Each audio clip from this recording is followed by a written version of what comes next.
welcome to Transitions 2. I'm Martiqua, and this is our final segment on the issues and concerns associated with transitioning while on the job for a transgender individual. And we are going to finish this segment out, and we're going to share some additional information at the end that you may want to have pen and paper ready for. So I just thought I would share that at the beginning of this session so you're ready for that at the end. I have next to me Dr. Diane Kelly. She is our in-house expert and our presenter, and she's going to be sharing the rest of a program that she designed and created with a partner for the human resources departments of companies in order to help educate them on the best way to support their employees as they transition on the job. So we're going to finish up that presentation today. Thank you for joining us, Diane. Thank you. Last time we were talking about things that a trainer should do on the sensitivity training. And the first thing we have to do is explain that no one is being forced to accept anything here. I'm not trying to change your religious or moral views at all. All I'm telling you is don't act on them in the workplace. That'll get you in trouble. We explain that we wish people to address the person transitioning in the desired gender and relate to them as best they can in that gender. And respect them too for having the courage to go through all of this. It's not easy. And then we try to settle any other issues with the employees, like bathroom issues and things like that. Things that the trainer should avoid is showing any slides on the actual surgery. And for that we refer them to some of the SRS surgeons' websites like Marcy Bowers, or Ann Lawrence has a pretty good website too. Any of those. Sexual orientation of the individual should never be discussed. That should not be an issue. Other issues that arise and some solutions, bathroom issues. Now generally a woman would not want a male to female transsexual using their bathroom. Some are offended, most aren't, but some are. Well, dressed as a woman, a male to female transsexual really would not want to go into the men's restroom either. I mean, they'd be out of place there too. And a male to female transsexual generally will carry a letter from their psychologist identifying the person as a transsexual in transition and ask for your cooperation.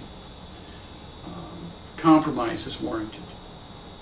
So one solution is a unisex restroom. Another would be to have maybe a set time period when she can use the women's restroom, and those that are uncomfortable just don't go in there. There's all kinds of ways, creative ideas that you can brainstorm to come up with for that one. And once the surgery is completed, why, it's a moot point. It doesn't matter then. Other issues that arise is talking about the surgery issue. Now, the male to female transsexual should never talk of the surgery with anyone, not anyone at work. If this is done in front of a group, one person in the group may be offended, and it may be months later that they decide that they're offended. And then they can file a harassment charge on you, a sexual harassment, and you could be disciplined for it. It creates a hostile work environment for your employees to hear issues about how you're going to have the surgery and all your expectations in that. And by the same token, the coworkers should never ask you about the surgery, because then they're just trying to set you up. So you don't answer questions in either field. I'm going to give you an example of a case that I worked on when I was with the agency, with the Department of Agriculture. A person transitions gender 5 years ago on the job, and everything went fine. Now you have a new supervisor, new co-workers, 5 years have gone by. With the new supervisor, all of a sudden all the co-workers seem to know that you transitioned your gender, and they're offended by this. And in this case, it was a female to male transsexual. I have to warn them, in this case, this is sharing personal medical information on this individual with the coworkers. They have no right to know that, and that supervisor can be removed. This particular case went quite high up in the agency and was dealt with very swiftly. You don't give out information like that. Transitioning person should never talk about the surgery. That's the lesson that was learned. Co-workers should not ask questions about the surgery, and supervisors should not discuss the transition. Like I say, it's considered private medical information. No medical information should be shared by any supervisor or co-worker for that matter. Medical information such as diabetes, cancer, heart conditions, gender transition, it should all be kept private. That shouldn't be talked about. Illegal acts, potential lawsuits. If you're sharing medical information by pre-warning new employees that they will be working with a transgender, you face two issues. One is disparate treatment. You are treating this person differently than everybody else on the job. That's disparate treatment. And secondly, you're creating a hostile work environment for this person by pre-warning everybody. And right now, I have one of my clients is actually suing their employer over this issue. If a male, now here's a final thought for you. If a male is attracted to females, has a sex change surgery, and is now a female but is still attracted to females, is he then a lesbian? Does it matter? No. Let's say a gay male has a sex change and becomes a woman, and he's still attracted to males. Is he now straight? Does it matter? No, shouldn't, not at all. The final thought here is that good support structure, as you stated last time, Martiqua, has to be in place in order to do a gender transition. You've got to have good support structure in place. And many transsexuals actually live very rewarding and decent lives. Indeed. And some don't. That's right. I've seen them lose their homes. I've seen them lose their families. I've seen them lose everything, their job, everything, and wind up on the street if it's not done correctly. And that certainly does happen. Yep. With a percentage of the population, in fact. And it can go very, very badly for everyone concerned, including upper and middle management. It can be a real headache for the management as well as the employee. Now, some of the headache remedies. What if this happens? What if this thing starts to go south? Some of the problems, when problems arise, I always tell a transsexual person, document everything. Times, dates, what was said, to whom it was said. Document everything. You can hold work unit meetings, team building sessions with the employees, and then if the problems persist, then you have to take it to your Labor Employee Relations Board of your company for legal assistance. Because sometimes a transsexual won't stop talking about the surgery, and it gets them in trouble, and disciplinary action would be warranted. And sometimes you can't get the employees to stop asking questions about it. And again, disciplinary action would be taken. The best solution that I can give is to be proactive rather than reactive.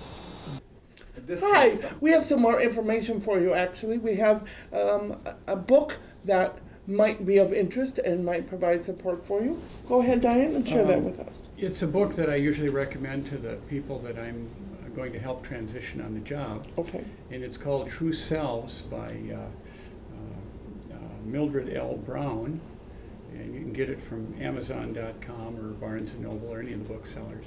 Okay. It's True Selves is an understanding transsexualism for families, friends, co-workers, and helping professionals. Wonderful. And in that you'll find a formula for a letter that I'll have you read to your co-workers explaining that you have a gender identity disorder and that you want to transition your gender. It's a good way to get the whole ball started. Wonderful.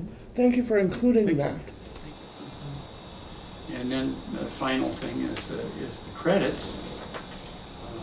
I'm retired now. I no longer work for the Department of Agriculture, but Dr. Conway has a website there too.